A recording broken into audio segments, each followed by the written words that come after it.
Hi there and welcome to episode 6 of Home Loan Hacks. G'day Shane. Martin. So big month last month.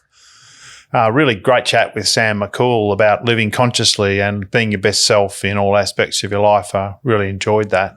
It's been a little bit promising. The health situation's improving, lifestyle factors up, income down, lots of families seeing more of each other and getting out and about, improvements in what we can do and how we can live. And gym's opening soon, Shane. That's big news. Yeah. Cafe's opening. That's big news for me. But he's hoping for a strong future. We've got a great guest today. We actually pre-recorded just a few days ago. I sat with Sam White, who's the chairman of Loan Market, great-grandson of Ray White. Cracking interview coming up later in the show, and that's about leadership, about Royal Commission, a bit about tech and the move to tech in mortgage broking, and sort of talk a lot to Sam about his story and his development as a person and as a leader. And I really enjoyed that very much. So I'm sure you will too. And what else we got? We'll have the normal monthly update. Because there's so much content in Sam's one, we won't do the client stories this month. But I have got something for a bit of fun at the end, a bit of an outtakes, giving Sam a bit of a warm-up for his session. So if you're not going to listen to anything else, you could rip to the end and have a bit of fun for a couple of minutes. Anything before we kick off, Shane? No, we'll get into the monthly update, I guess. Let's get into the monthly update. So you want to kick us off? In fact, just take a little pause for studio purposes. Yeah, so another interesting month. A month sort of feels like 3 or 4 months at the moment. But on the property front, I guess it's been interesting to see that more transactions seem to be happening. Yep. So I noticed in the CoreLogic sort of monthly update that in April transactions were down 33%, but they bounced back 18% in May. Yep.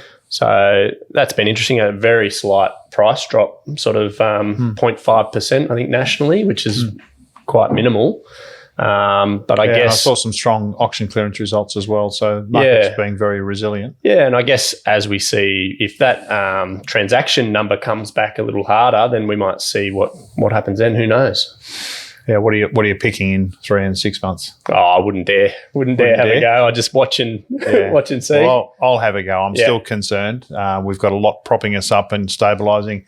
There's also been a great resilience by people, so I am more optimistic certainly than I was a month or two ago. But keen to see the outcome of when childcare support finishes, when JobKeeper finishes September, when the capacity for people to pause their home loan ends in give or take September if they've taken 6 months, when the freeze on kicking out tenants ends and tenants might owe money, when people have to go back to work and can the businesses sustain the employee instead of the JobKeeper. So we may, likely to see a second economic run, but very strong resilience and very mild change to property prices, which has been solid and impressive. Yeah, and probably touching on the mortgage deferrals is some lenders coming out, we've seen, haven't we, that are saying, okay, well, if your interest only is expiring, we're happy to extend that another 12 months. Or if you're not on interest only, even to say, hey, just as a little bit of an ease back on repayments, can I go interest only for a year? And APRA have sort of said to the banks that that's acceptable. Yeah, we're not going to chase you for that. Yeah. So what about the eligibility for that, Shane? Someone who wants to change their home loan to interest only, is that like a means test? Do they need to be in difficulty? Yeah, my understanding is you need to have been affected by COVID. Who hasn't, I guess? But yeah, not each lender will have, I guess, a different process for that. But it's not actually a credit assessment, which it normally is. So normally, whenever you would go for an interest-only extension or a new interest-only period, then you'd be fully assessed. So it's not a full assessment. It's but it's an application which does include generally a hardship type provision, like a loss of income type provision. Yeah, and we've seen it from Westpac, St George, ANZ, CBA at least. And case by case, as we get a question, we would research that lender and see what's in their arsenal. Yeah, and probably one other thing that's popped up is so many people on JobKeeper. It's been a bit of a settling of how lenders are treating that. So we're seeing hit and miss. About half are saying, okay, well, if you're on JobKeeper, $1,500 a fortnight, and you're on a higher income, we'll still take your $1,500 that you're getting as JobKeeper as income towards your application. Some lenders are sort of saying flat out, no, we won't accept income while on JobKeeper. So if your pay's gone up, however, if you're on $1,000 a fortnight and it's gone up to $1,500, logically the lenders aren't accepting the $1,500. They're saying what you were on lower. Yeah. That 1,000, some lenders are accepting that.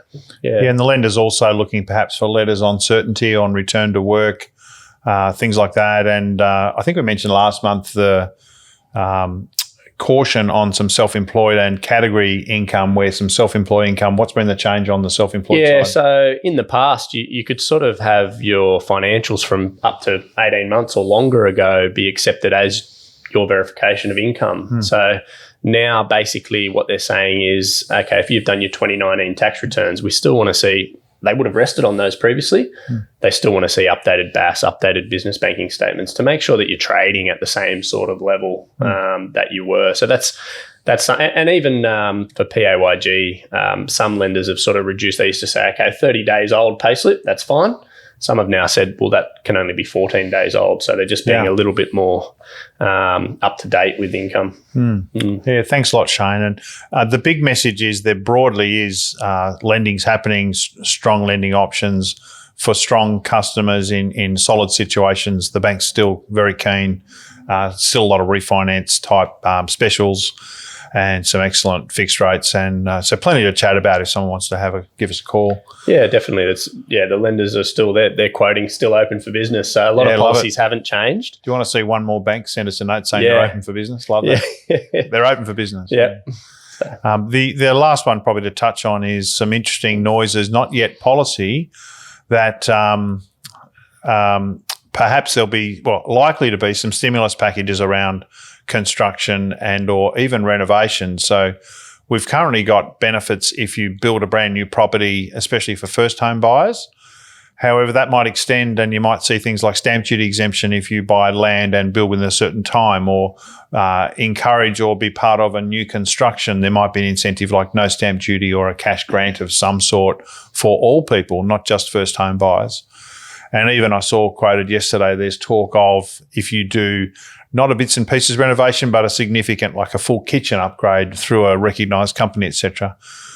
Because we saw, I don't know if we talked last month about scary stats about potential big reductions to new start construction from range 230,000 per year to 110,000 per year from one source, which is kind of scary if the developers get cautious, bring the reins in, don't do as much development. We don't have the net migration. We don't have the growth in prices that encourages development, and people are holding their money. So and construction industry huge in Australia. So over 1 million people are employed by or linked to the construction industry. So watch for that to come soon.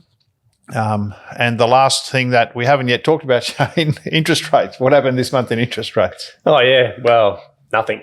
What's going to happen next month by what the Reserve Bank governor, what's he saying, Shane? Yeah, nothing.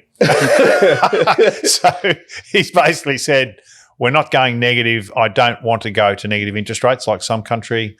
I'm kind of happy with the current cash rate of 0.25. Don't expect it to go up for a long time. So very strong words from what's normally a very cautious organisation saying we're going into a recessionary period. GDP numbers are coming out today, going to be terrible. So something like our gross product down 10%, which is just unheard of. So likely to be a very stable long-term interest rate environment, which is good for those with confidence. And if you're going to look at a home and you're very long-term, well then, interesting. You could certainly, if we've got confidence, we've got some clients starting to dabble and start to look at doing some applications again. So I think that's great for the month. Any last words from you? Look forward to the next month ahead. Fantastic. And the big news we've got, so we're about to roll to the Sam White interview that we cut just a few days ago. Big news is announcing that next month guest, who's next month's guest, Shane? Oh, I think it's me. It's a former cricketer. So cracking story, our own Shane Mott. I'm really excited.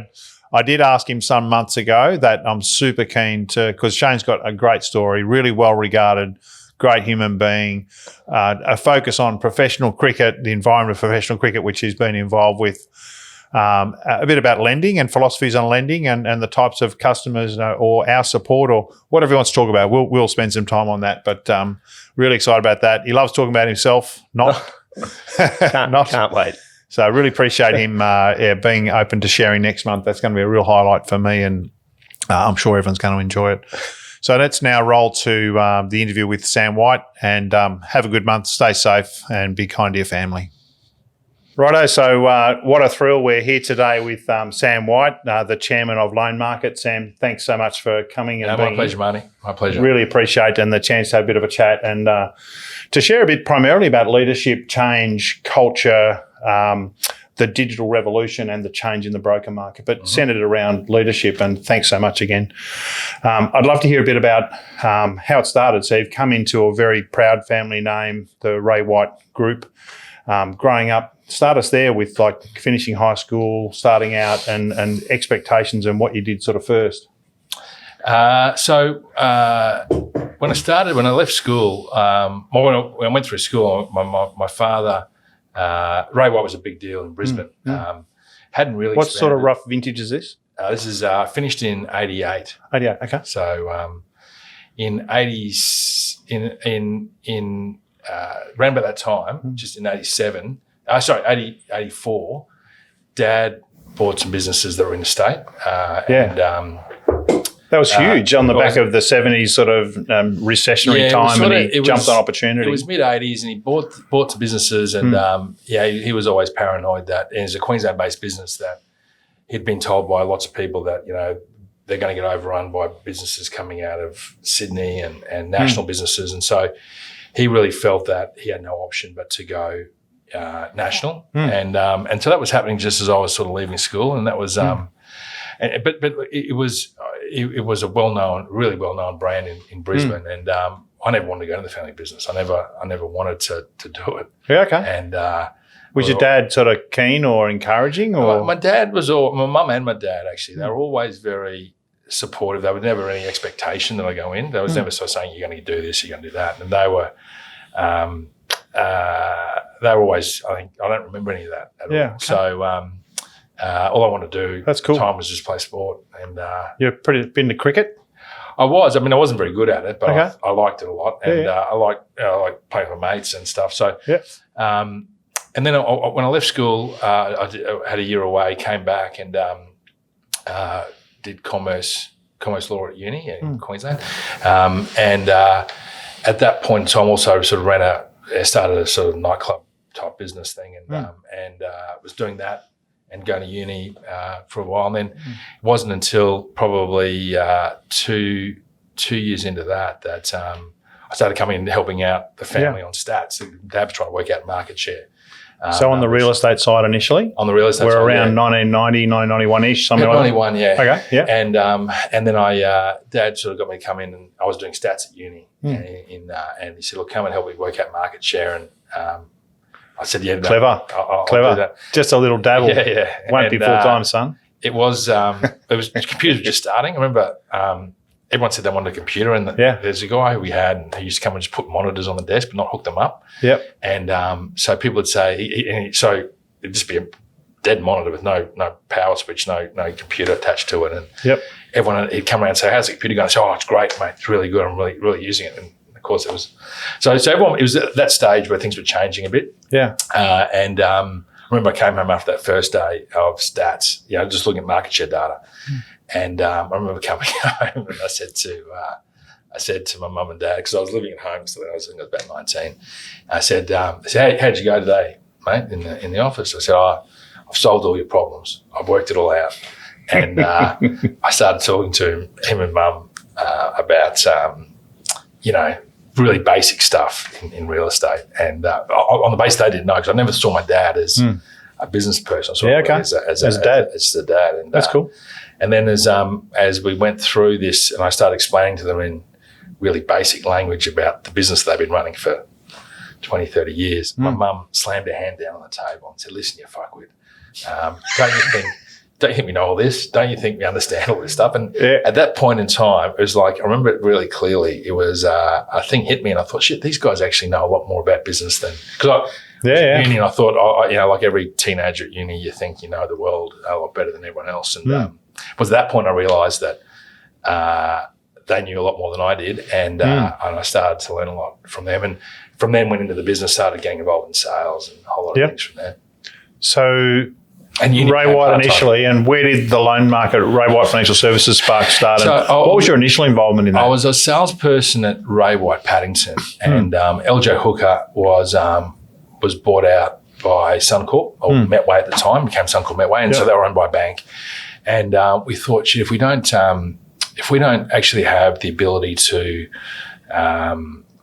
talk to clients about their mortgages, talk to clients about how to save money, buy a house better, how to, as an investor, how to get a better net return by saving money, we'd lose market share to LJs. And LJs were bigger than Ray White at the time. Yep. And so we decided to get into mortgages, and I became a broker back in 94. Okay, so that's super early industry. Yeah. Super early, and that would have been like the highlight of your career so far. Like, how many loans would you have written, Sam, and how long were you a broker for? Excuse me. I was a broker for probably 4 years. Okay. So back then, we got paid on a per deal basis, like a dollar value per deal. I think it was like $400. Yep. And there were 3 banks that we could deal with at the time. Was it Bank of New Zealand, was it? BNZ was one. Citibank maybe? No, Citibank wasn't. It was Ipswich and Westmoreland Building Society. Yeah, you had it all covered. Advance Bank. Yeah. And which got bought by St George, and Bank of Melbourne. They were our panel. And so you got Mortgage Choice starting, Aussie John starting, last couple of years. Mortgage Choice started before us. Just before us. 92, I think. Yeah, it's a couple of years.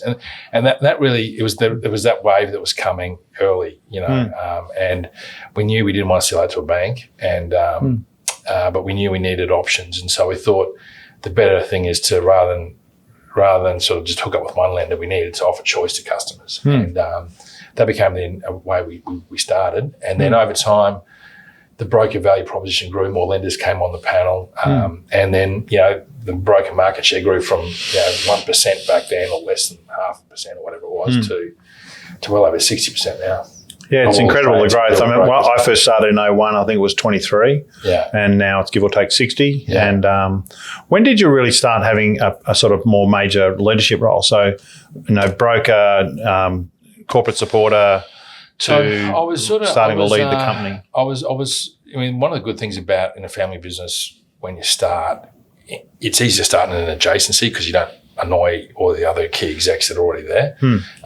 So it was good to start off in a space that was beginning. And then I spent a fair bit of time in both businesses. So probably it's the various stages I've been more Ray White than Loan Market. At the time we were Ray White Financial Services. So I was really, and it wasn't really, and that had gone back and forth. It really wasn't until 2010, 2011 that I really started saying, no, this is where I'm going to focus on the mortgage side. And because without talking numbers, it's a super important financial part of the business. It's a very strong part of the business, and supports the overall business very strongly. Yeah, no, it's been. I love the business. That was sort of why I wanted to get into this. It was sort of a chance to, keep building something within the broader group that was sort of had its own culture, identity, and stuff. So that was really important for me, and I loved doing it. So 2010 is interesting, just post GFC, and you've been heavily involved in the Ray White side. You're, I think, deputy chairman and on the board, and but around then you sort of thought, no, there's something pretty serious in this. Yeah. Okay, that's really cool. Well, the other thing too is the leadership piece on the Ray White side was really covered, and there's lots of terrific operators in there, and I just said, look, I really want to create this space and have it as a good business as part of the overall group. So, we're still part of the family business. It's a big part of what we do. Yep. That's really interesting that you've given us that sort of 2010-ish time, and that's when you're really starting to have influence as a leader in that space, the loan market space. Jump to the Royal Commission, because I personally feel Royal Commission was a real turning point for you personally. I'd love your thoughts on that, because it's gone from, the Royal Commission. I'd love to hear a little bit about the basis of the Royal Commission, but more your role in that and how you felt about it, and how you felt and what you felt you needed to do, and what you did in that process. So the Royal Commission, I remember that my overwhelming recollection of that was I was scared. There were a lot of things that were being said that were frustrating. I felt that weren't accurate for brokers. And I remember being scared because I felt it was hard to communicate to what was going on to the people that made decisions. Yeah. So that was my overwhelming sense, was probably fear at the start. When things were starting to come out that brokers don't look after clients after settlement, the brokers just get paid. Brokers just do this because they get paid a commission, and they started talking about alternative views. It was really designed, I think, that was going to result in a environment where big banks just got stronger, and the voice of the customer, being the broker that really advocated for the customer, would disappear. And so one of the realities, because of how our industry is structured a bit, there weren't many people able to talk about that, because the way the ownership structures work and things, so Loan Market as the largest non-bank ownership brokerage group in Australia. Yeah. Just get a little plug in for you there, mate. Yeah. So the bigger ones fully owned or partly owned by banks. Many people wouldn't know. Aussie is a fully owned CBA entity. The bigger aggregator groups, which are not branded as AFG, Connective, Plan, they're branded as smaller brands, but they're huge, bank ownership. Well, some of them are public, and some of them on that. But one of the things we had, I think benefit family ownership was really valuable, because I had the support of my family and so the board to really, who were saying, if there's things you feel strongly about, you should talk about it. And so we had an advantage, because we didn't have to worry about what external shareholders or board members would think. We could just talk about what we believed. Yeah. And because of that, it was able to do that. And so I do think it was a case of feeling strongly about something and then being able to talk about it. And through that, I think it was important for me, and I think it was something that I was, very nervous about. It's always nervous when you talk about something that, you got critics, you got people who sort of have different points of view. And I realised that was one of the things I leaned back on a lot, was just saying, well, I think you got to believe in something, and then if you believe in that, you got to advocate for it, and be consistent with what you say. And if you believe in it, then and really all I did was just mirror what a lot of people in the industry were feeling, and I was just in a position where I could say that. And I think you're being very humble about it, because my semi-external view is that you grew a huge leadership leg in that process. Your digital profile went up, your LinkedIn profile went up, your tone of voice, and you personally being involved and really speaking for the industry, and that you're really on it. And it was no doubt a great privilege to win the Australian Banking Award, Thought Leader of the Year. Yeah, that's wonderful. What a great recognition! And my school teachers were all surprised. Yeah, okay. I think I'll become a thought leader, but it was something that there was a void, and it's one of those things that when you feel strongly about something, you should say it. And so coming back to the leadership theme, did you feel you had to get in harder, even though you were worried and scared? You just had to go for it. The fear, I had to really, especially those first early days, I had to really. That was brutal. The number of people that were desperately unhappy and freaked out and thought that their livelihood was at risk, and you must have got some upsetting phone calls and stuff. Yeah, you work with franchise owners who take risks. They take out mortgages to start a business. They're committed, and because I know them personally, I sort of knew I shared the pain that they were going through, and so it was a case of having to sort of overcome that reluctance and get out and advocate. And one of the things is, I think when someone told me that when the winds of disaster are blowing up your backside, it's easier to make a decision. And so, is that like the all-nighter before the university assignment's due? Yeah, it's sort of. I think so. Get really focused. Well, the alternative was really at the time it was some pretty bleak potential outcomes, and so it was easy to talk about. And the other thing too is, we had a great product to sell. I mean, it's not as though we were trying to sell anything that wasn't true or that I didn't believe in. And so I think that was the other thing, is because we believe it, it's easier to communicate and be passionate about. It wasn't something. And outside of the broker space, you had invested a lot in Horizon 3 businesses, in tech, in digital space, in the proposition of the business. Yeah. And I think you had a great vision for that, and whether it was intentional or not, things like the Bring Me Your Own brand that's now driving a lot of growth in the business, where people say, well, I want what Loan Market's got. I want to be powered by Loan Market. Yeah.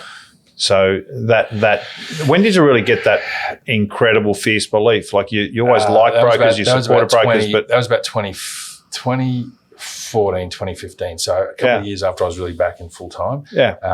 And realizing that the way this was all going was that regulation wasn't ever going to get lighter, and customers really want to have a good. We make a lot of promises to customers, and so we need to deliver them. Yeah. And one way to deliver them is to make sure that the process and structure in place enables that to happen. And I think I'm a big believer that I think the relationship, and so where brokers grown from, in my belief, is that you used to have banks who were really trusted members of the community. The branch manager was respected. They were there for a long time. They knew their people in their markets. They're going to have a beer on a Friday afternoon in the pub, and they'd know people by name. Largely that disappeared in the 80s, and when everything got rationalised and branch managers became more transient in the process. And things got centralised. And so I think one of the things that brokers have been really strong on is that there is an individual who owns their business, a franchise owner, broker, who has a vested interest in looking after the people in their communities. They know their people, they know what they're trying to achieve, they know that, let's do this for a period of time, then we'll do that, then we'll do that.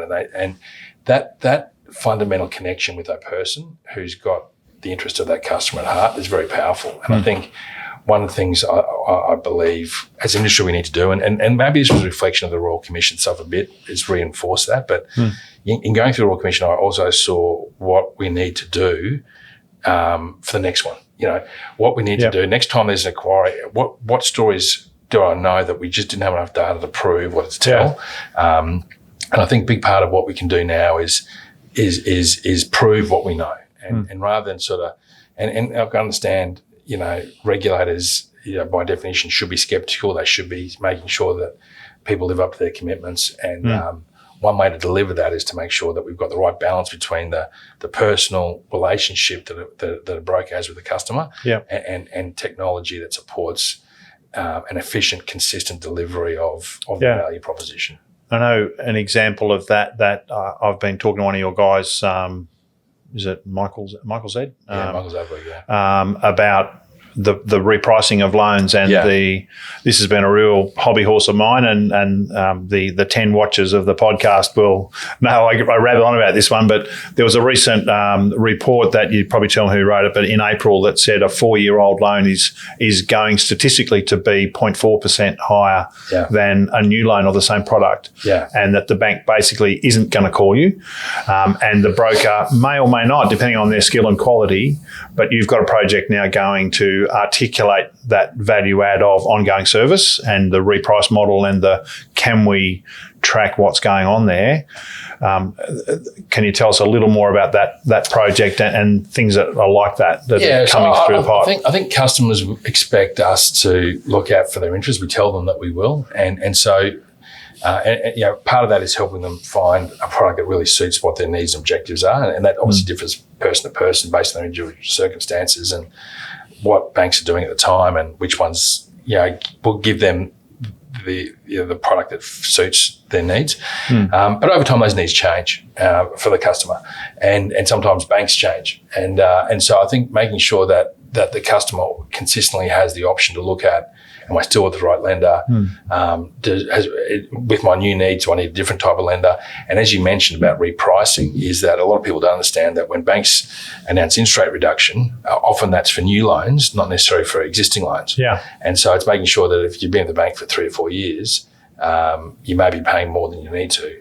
And a good broker will look to actively go to that lender and say, listen, Martin's been with you, customer for a while. If he was joining you new, he'd get this rate. He's actually on a higher rate with you. Yeah. I want that loan repriced. And it continually shocks me. I actually repriced my own loan the other day. It continually shocks me, and we've had a huge process in our office. We're up to $7,000 a month interest saving because current client service, current client support has been such a big focus for so many brokers right now. Yeah. And it's really exciting to be a part of that. And that's what clients should expect. Going forwards. I mean, that's what our role is, to help customers, get products that are going to suit them, and not just the transaction, but beyond.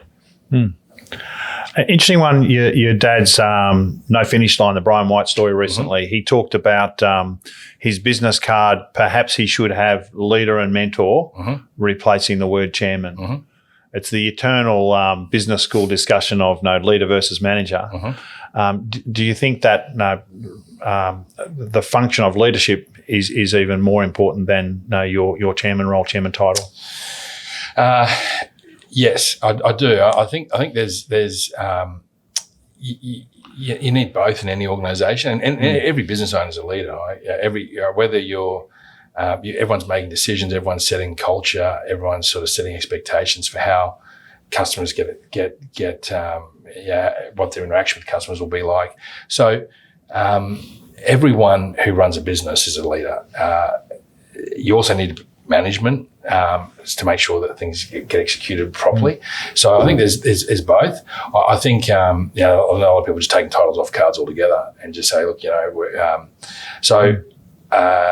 I think leadership development skills of everyone in every organisation is important, and there's leaders right the way through our company. Well, then extend that on yourself. How have you changed in the last 20 years, say, your emphasis on or your style of leadership? How does Sam now compared to Sam 20, 30 years ago? So it's a constant evolution, obviously, and I'm trying to, do things. I'm trying to keep evolving on things. So one of the things is how to create more leaders in the group, because that's when you really get multiplying effects, when you can get leadership right throughout the company. I think having this vision, this sort of the previous sort of perception that a company has a strong leader and that leader then runs the whole company. I think that's wrong, because once unless you're developing leaders right the way through, you've got a ceiling as to where the company goes. So I'm trying to do more of that. And less about me. I'm trying to lead more by the principles based, and think my job is more about the values than it is about anything else. So set the intent, set the direction, and encourage and support. Not even set the direction as much, to be honest. It's as much around the how and the why, more so than the what. And because I've got better people than me that know the whats. It's more about, does everyone share a common set of beliefs about how we should operate? And I think that's my fundamental job. And then to I think in the Royal Commission, everyone sort of felt so vulnerable, and there was and misunderstood.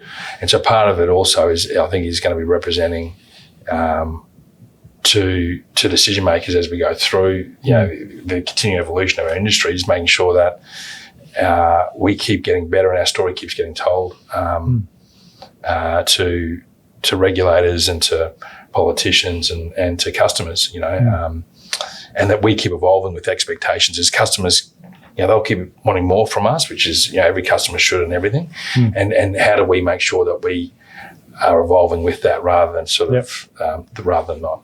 So if we extend on that extra value, extra service, extra support model and look at the Ray White space. So your dad's been a tower in the company for a long time. He's now, at his own words, a more mentor, leader, supporter, fix-it guy, and yourself and Dan running the two biggest arms of the company.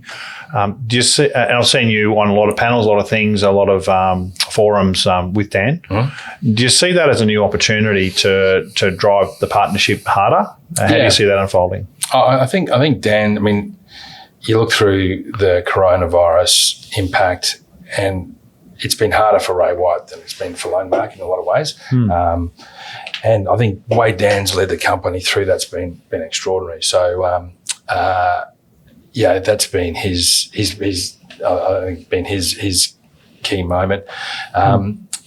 Going forwards, I think for everyone who wants to buy or sell a house, I think vendors want to make sure that they're getting the right price, getting a good price, the best price they can without, stitching someone up or, misrepresenting it too much. I think agents have been so important on that side. I think buyers need more support to be able to buy, and I think that's where mortgage brokers are becoming more relevant in the buyer side with customers, and also helping vendors go from one property to the next.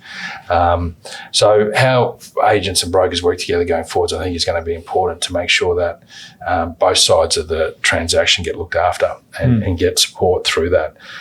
Typically, agents really look after vendors because that's their key responsibility, is to get the best price they can for the vendor within the framework of the legislation. And I think the same thing for brokers with buyers, is to get the best outcome they can or help the client get the best outcome they can within the framework of regulations. So is there a creative tension? Is that too hard to surmount? Because I've had a lot of healthy discussions with agents where they're acting for the vendor and they want to get the transaction done heavily for the vendor, but also supporting the buyer, where our primacy is the advocate of the buyer and getting the best outcome for the buyer.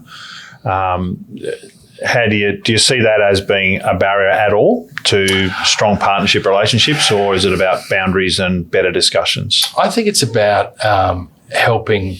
See, no agent can make a buyer pay more than what they want, or I think it's about helping customers make informed decisions, both on both sides. And sometimes a vendor will say, you know what, I don't want to sell a property for that price because I just don't want to. And some of them will say, yeah, I do, and I'll do this. Sometimes it exceeds their expectations, sometimes it doesn't. But the agent's job is to help set the market price of that property quickly and enable the vendor to make a decision as to do they want to sell or not at that price. And the same thing for working with buyers is that the buyer's role, are they happy to buy the property at that price or not? And so I don't see a fundamental problem with helping clients make that decision. It's about giving them information as much to be able to make that as possible. And Ray White's been in business, been family owned since 1902. Dan and I are fourth generation.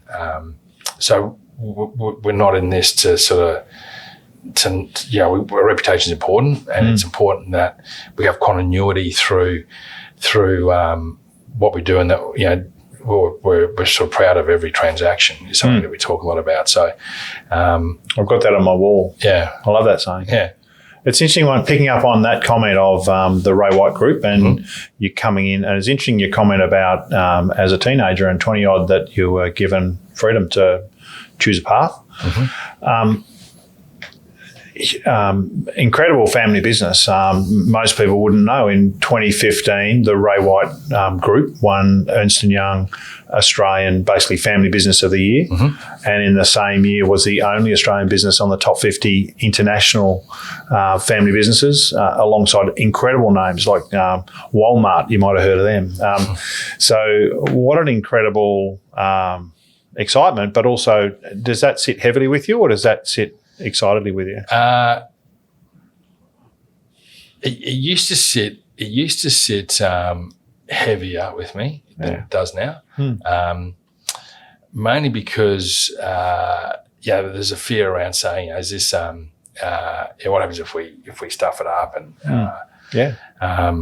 what happens if you got this long legacy, making sure we don't ruin it. So that was obviously a big part of my career was concerned about that, and that sort of breeds a little bit of paranoia, a little bit of trying to look over the horizon at what's coming down and what could be bad for us, and where that's evolved to. So still paranoid, but it's probably evolved to the point of saying, trying to understand what customers want, and then if we keep delivering that, then we'll be okay. And part of that is then moving with a group of franchise owners that share that vision. And I think if we keep evolving, and the problem is if we stay the same. And so where my fear now is not so much about destroying it; it's about probably making it average and just surviving, as opposed to living up to the potential that we think it has. And that's really probably where my head's up to now, is making sure that we keep investing in the things we think are going to be relevant in the few years. And sometimes we get them right, sometimes we get them wrong. But and really trying to understand, this is, are we doing the right thing by the customers? If we're doing that, then everything else will work its way through. And you're reflecting there a big theme of what I've heard your dad talk about, being the hunter, not the hunted. And how do we push it further? It doesn't matter if Ray White's got 10, 12% market share or Loan Market's got X% market share. What next? And so I guess that paranoia, you called it, is a great thing. And my perception is that in the digital space and in the bring your own brand and under your leadership, we're about to hit a huge surge. And so the next challenge I guess you got is keeping up with that. I think it's really trying to understand, with everything that's changing, obviously we're in the middle of COVID at the moment, just how things will change in the future. And it's not even trying to predict that as much as trying to put some bets down and say, well, if it goes this way, we can pivot this way. If it goes that way, we can pivot that way. And so by definition, you've got to always be thinking about, what's coming and try to have flexibility in that. So let's touch that. We've got the COVID environment and incredible changes in the digital space, and we've got best interest duty that I'd love to talk a little bit about those two and how you see that unfolding and what's in that space. Just perhaps explain it a bit first, and then how that unfolds for us as a company. So one of the Commissioner Haynes' recommendations out of the Royal Commission was that there be established a best interest duty for mortgage brokers, which has been subsequently legislated and defined. Is due to start on the 1st of January. It was to start on the 1st of July, but COVID's delayed it to 1st of January. And what best interest duty basically puts in is that the broker needs to act in the best interests of the customers in relation to what their needs and objectives are. So it requires a broker to understand the needs and objectives of the client and then to make recommendations of particular products based on those needs and objectives. So most brokers and I believe that that's what the industry's growing on. That's why, with the exception of probably of Aussie Home Loans, a little bit of Mortgage Choice, the industry's growing fundamentally from word of mouth, not by advertising. And those two companies have done advertising, but mostly it's come from a customer saying to a friend, "Oh, look, I've dealt with this person, this broker, and they were really good, and you should deal with them." That's how and so that word of mouth is proof that those customers have felt they've had a good experience. What the best interest duty requires us to do is to make sure that process happens. So I think we welcomed it. We think it's a good thing. It just means now we need to prove it every single time. And so what we've just seen in the training models is far more thorough notes of goals, of intentions, of situations, of future situations, of digging into the bottom line of the specific product choice and the recommendations, and being more recommendations and a more rigorous articulation of that. I think it broadly was happening more or less. And talk a little then on the digital aspect of that and how the My CRM model, what you've been pushing there to produce the product, and a little on the digital environment, like what's changing in the COVID environment. So one of the things I love is there's a meme that went out pretty early actually. So it says, who's responsible for the digital transformation of your company? Is it A, the CEO, B, the chief technical officer, or C, COVID-19? And so COVID-19 is the one that's circled.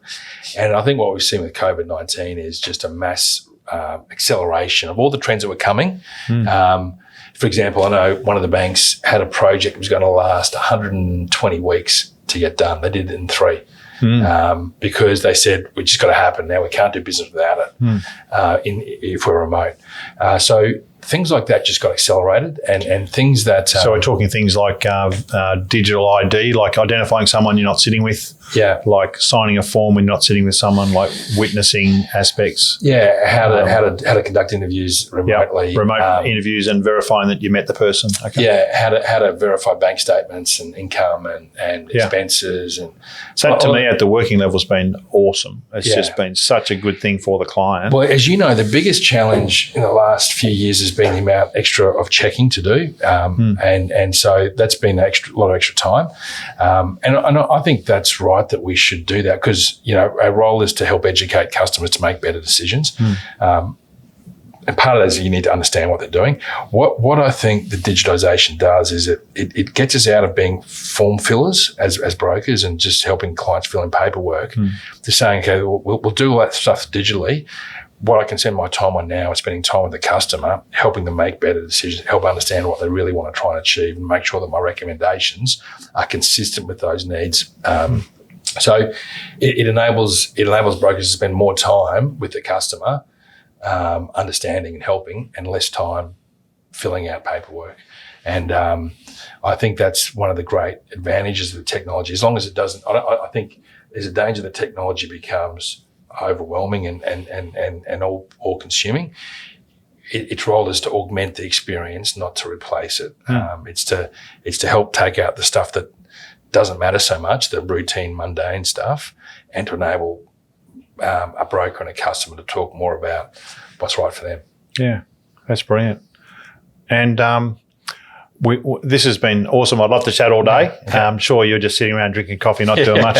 I've got 2 questions that I love to ask everyone, and I'm really pleased I didn't need to use the bell at all, Sam. So that's good to know. Well done on so far. Thank you. So one question, you've touched a lot on it. What should clients expect of a really good broker? What is a reasonable client expectation of, I want my broker to do this or be that or act like this? I think at the heart of it, they want a broker who actually really cares about what they're trying to achieve, and understands what they're trying to do. In some cases, that might be, look, I just want to pay down my mortgage as quick as I can in the next 5 years. It might be, I need some flexibility in what I do. But whatever that is for that individual, might be to create a property portfolio or to send their kids through private school, whatever it is.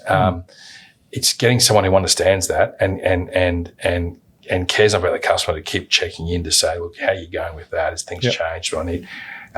so communication. Communication is going to be critical. And that's been the hallmark of people right the way through in every profession. It's just being able to communicate and actually care enough to do that properly.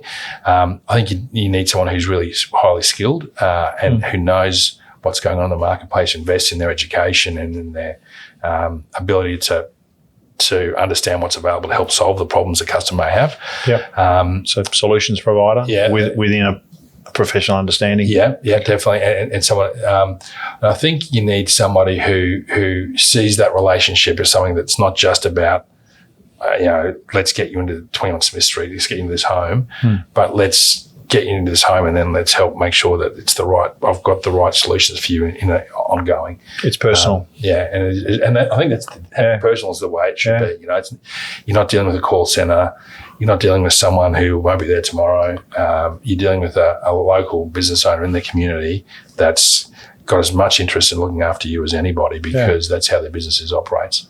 That's cool, mate. If your current gig doesn't work out, you've got a few good ideas there. That's fantastic. And coming from someone who's seen hundreds of thousands of interactions and a huge number of brokers, that's really insightful. And the last question I always ask is any key lessons in life or in business, anything big that you've sort of got clarity on that sort of might be, wow, if I'd have thought of that earlier, or something you live by? Or I'm consistently surprised by how much I'm learning and relearning, to be honest. Some things that, I can't believe I've forgotten along the way. I do think having a touch point back to something you believe in is important, and I think that makes things a lot easier because it simplifies things a lot. And something you're passionate about. And apart from that, the whole thing around communicating, trying to be as transparent as you can. Some of those fundamental principles, thinking longer term rather than shorter term. Those things I think are important. But above everything else, I think it's sort of, it's one interesting thing that happened in COVID. Everyone said, when tenancy laws were changing, and there was this fear that this really craven view of the world that tenants just won't pay rent because they don't have to anymore. And what we saw in Ray White numbers were about 10% of tenants are on a plan or can't pay rent. Compared to what the perception was, is massively different. I mean, everyone, the perception was going to be half tenants or whatever. I think finally a lot of people want to do the right thing. A lot of people actually, by nature, are good, and I think I've gotten more confidence in that out of COVID. Actually, it's sort of not quite the question you asked. So I think, but I think that packages into like backing the fundamentals or believing the product. There's no question that I think a lot of things do change. A lot of things don't, and the things that don't fundamentally are some of the things that people want to know. Is that this person sitting across from me, have they got an interest in what I'm doing? Are they going to help me? And I think everything you do around that, reinforcing that, is just good fundamental business. And I think that's that stuff doesn't change. The tech stuff, everything else does, but that doesn't go to the heart of DNA. That just goes to facilitation and to making things simpler and easier and more efficient. I think if you lose touch with that fundamental stuff around the problem you're there to solve for a customer, then you get all sorts of problems. And I'm really glad to see a lot of people haven't lost sight of that in with all this, and just want to double down on doing that better. Yeah, that's cracker. Well, I think we could chat all day, but that's probably a great spot to say thank you. And fascinating for me, your journey as a person in that leadership and business, in terms of, you finished school as you knew there's the family business there, but you had the freedom.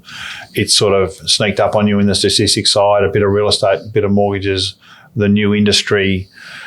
But then taking a little while to come into gear. The loan market comes. 2010, it starts saying, here's my focus. 2014, you start saying, I'm going to pin my ears back. I think I'm on this. And then the Royal Commission 2019, where it's like hammer and tongs. It's kind of like it's a fascinating story, and really interesting to chat with you today. And I want to say thank you personally. It's been a great ride working at corporate and now in franchise land, and huge thank you for your leadership, your trust, your care, your mentorship of the company. Everyone would know Sam's held in enormous regard, and personally I appreciate that very much too. Thanks, Marty. So thanks very much. If I could, I'd shake your hand. But can't do that anymore. Good on you, mate. It's been a great chat. So we've been with Sam White, from Chairman of Loan Market, Thanks. That's it for episode 6 of Home Loan Hacks.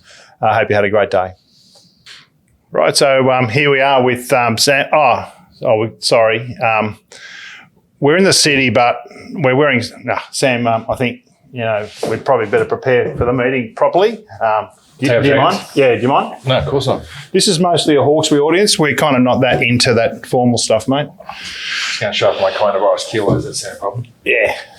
Oh, it's common. And I guess I just probably should just straighten up a few things because this is like a big thing. I know you've spoken at international conferences and to thousands of people in a room and a lot on TV and radio, but you haven't been on Home Loan Hacks before. No, well, I haven't been grilled by you before, which is I'm a bit nervous about that actually. So it's probably a big thing. No, it could be cool, Sam. We're going to have a lot of fun. And I do have you're a great speaker. You're a really impressive speaker and very lucid, very impressive. But if we get off track, mate, we'll just get a little bit of that, and if it gets really off track, we'll kind of. Okay. So hope you don't mind that. And, I'm very happy you keep me on track, Martin, and obviously want to make sure that's whatever you want me to talk about. If I'm drifting off, mate, bring me back. There is one other uncomfortable topic I want to bring up, so we can clear the air, and then we can really get into it.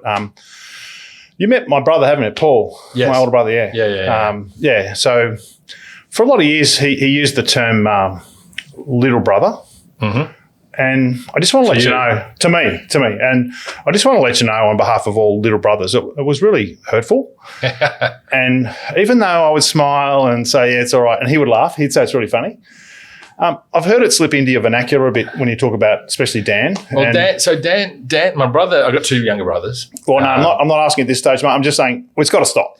It's got to stop. The thing is, on behalf of all little brothers, he's like your brother. He's like the managing director. Well, he's a big thing. He likes to be seen as the youngest. So he likes pointing out that he is younger than me. So that's why I was actually getting it in. So does he use my older brother? He uses on the older one. Oh, that's probably okay. Man. So I think. So younger brother is sort of, at some point in time, the crossover, it's better to be the younger brother than the older brother. Okay. Well, you could also call him like Mr. White or the other Mr. White or the managing director or the Ray White guy or Dan. Yeah. That's not going to be happening. Anyhow, I think we're ready to start now. Yeah, ready to go. Cool. Yeah, that should be a bit of fun. You can cut that up and have a bit of fun with that. Cool.